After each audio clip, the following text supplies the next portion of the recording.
Hello diary, it's been a while. I stopped recording my vlog because I've been busy with doing some other stuff. Anyway, this is June 8th, 2026. It's Monday. And I'm going to talk about two things. Actually, it's one thing about book reading, but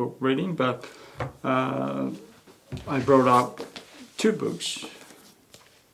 One is Fly Guy, the other one is Roald Dahl. It's called The Boy. It's actually autobiography, and I'm gonna talk about this later. And Fly Guy first. Snake. Yeah, this episode is for about snake. I recommend this book to any English level learners, especially in Korea. It's because when it comes to non-fiction, you have to deal with a lot of new words, and sometimes you are not familiar with some sentence structures and some jargons even. So this is for kind of upper grade of, it says it appeals to K second graders. I don't know what K stands for, but reading level grade 2. Grade 2 means second grade of the elementary school, I believe. And yeah, native speakers at second grade, from second grade, you are starting to read some serious stuff like snakes and bugs and all kinds of nature and animals and everything. Then this one is talking about these kind of documentary things about animals, and it is dealing with a lot of difficult words, like, yeah, we're not familiar with the words like swamps,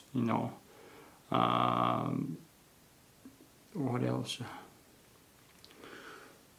Yeah. Okay,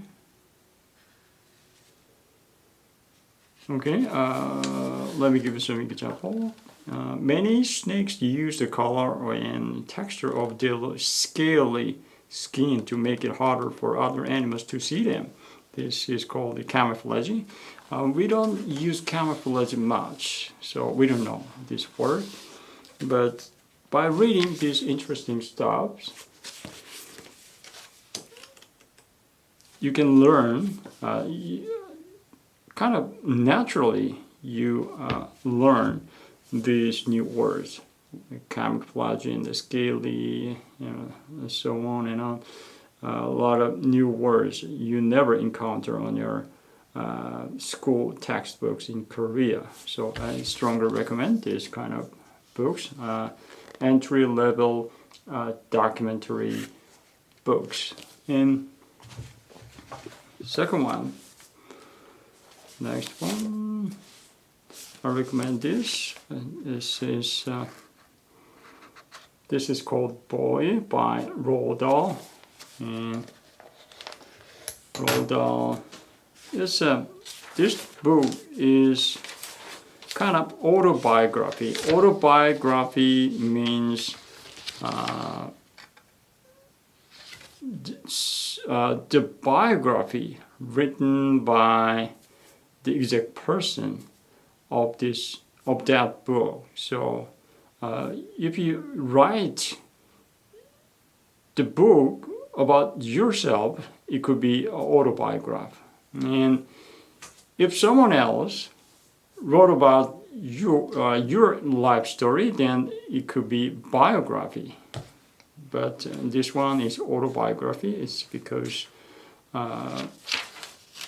was written by the author, Roald Dahl. It says, an autobiography is a book a person writes about his own life. Yeah, that's what I'm saying. And it is usually full of all sorts of boring details. Yeah, usually they talk about things, some serious things, and they talk about some philosophy, some life matters, and, lessons, and kind of boring stuff. But Roald Dahl is totally different person when it comes to writing, delivering his own stories to outside world. This is not an autobiography. I would never write a history of myself. On the other hand, throughout my young days at school and just afterwards, a number of things happened to me that I've never forgotten. So we usually remember things that we do not forget. We never forget. That happened in our life. When you were, one thing that I remember very strongly engraved in my mind, like an old picture, was my first real goal during the soccer game. I believe it was when I was second grade, and also I had a great, nice catch of a ball hit by the hitter on a baseball game. Then I still remember that day and that scene, like an old picture, but it's still vivid. So Roald Dahl says none of these things is important, but each of them made such a tremendous impression on me, like this, that I've never been able to get them out of my mind. Each of them, it can be nothing to somebody, but somehow he remembers things about certain experience of himself. So each of them, even after a lapse of 50 and sometimes 60 years, has remained seared on my memory. I didn't have to search for any of them. All I had to do was skim them off the top of my consciousness and write them down. So he just picked one of those anecdotal incidents or whatever he remembers, then pick them up and write them down on the paper. That's it. So he says it's not an autobiography, but it is an autobiography. Some are funny, some are painful. Yeah, right. You have bright memory and dark memory. Some are unpleasant. Yeah, definitely. Some are painful. I suppose that is why I have always remembered them so vividly. All are true. Yeah, that's right. Something's very painful, something's very maybe memorable, something's very shocked or painful. Sort of things made you remember this forever through entire life. So Chapter 1, starting point from his young age. So that's why this book is called Boy. He's a boy with weird character, and he is starting his story from his ancestor, like his grandpa and his father and himself. So he started with his father. My father, Harold Dahl, was a Norwegian. How do I sound this? How do I pronounce this? Norwegian, who came from a small town near Oslo called Sarpsborg. His own father, my grandfather, was a very prosperous merchant who owned a store in Salzburg and traded in just about everything from cheese to chicken wire. Chicken wire means wire that cover around the chicken. How do I say this? Chicken boulders, chicken walls, or something. I'm writing these words in 1984, but this grandfather of mine was born, believe it or not, in 1820. Wow. So 164 years since his grandfather was born. Shortly after Wellington had defeated Napoleon at Waterloo. Yeah, so the famous Waterloo battle. If my grandfather had been alive today, he would have been 164 years old. My father would have been 121. Both my father and my grandfather were late starters so far as children were concerned. Yeah, that would happen. So if your grandfather had your father like in his 50s, sometimes 60s, for example, one of my friends, his father was in his 70s when he was 15 years old. So it was common, and when you were 50, you can have a baby. So he was, when my father was 14, which is still more than 100 years ago. Yeah, so his grandfather had his father in his 50s or 60s. So and then his father had rolled out in his 50s. Then that means almost 100 years gap between between first and third generation.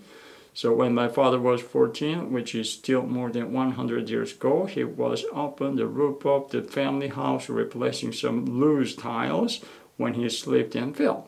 Yeah, he is starting the story with his own father. His father was 14 years old. He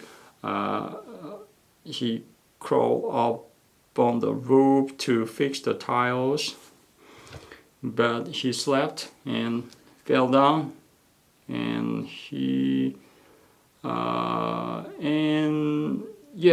broke his left arm below the elbow. Below the elbow means below the elbow. Then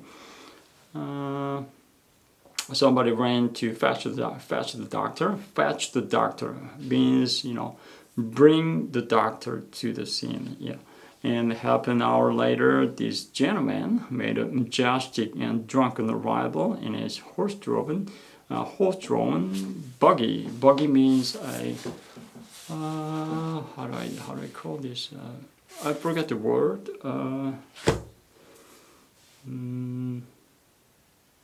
Buggy. Okay. Let me check the word first.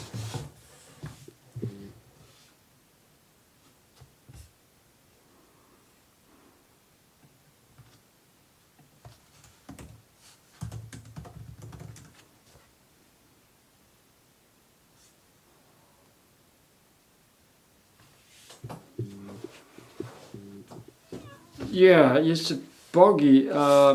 Buggy means,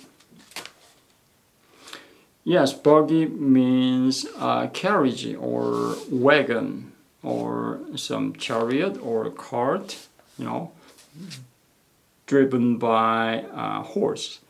Then this drunken doctor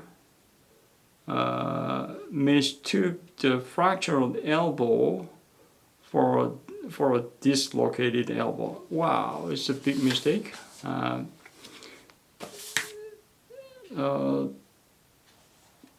Dahl's father fractured his arm below elbow, so it's fractured. Fractured means broken, but doctor mistook the whole fractured elbow for distorted elbow. Dislocated. Dislocated means it's out of its place. So he said, we'll soon put this back into place. He cried out, and the 2 men were called off the street to help with the pulling. So called off the street means, 2 men, maybe the 2 men were walking by, so he just called these people for help. So these people responded and came to pull his arm. They were instructed to hold my father by the waist, while the doctor grabbed him by the wrist of the broken arm and shouted, "Pull, man, pull as hard as you can." Yeah, they pull apart this broken arm on the street. Then ended up the broken fractured bone sticked out of the skin. So it was a horrible accident. And anyway, this drunken, all because of this drunken doctor, he had to amputate his fractured arm below elbow. Amputate means, cut up the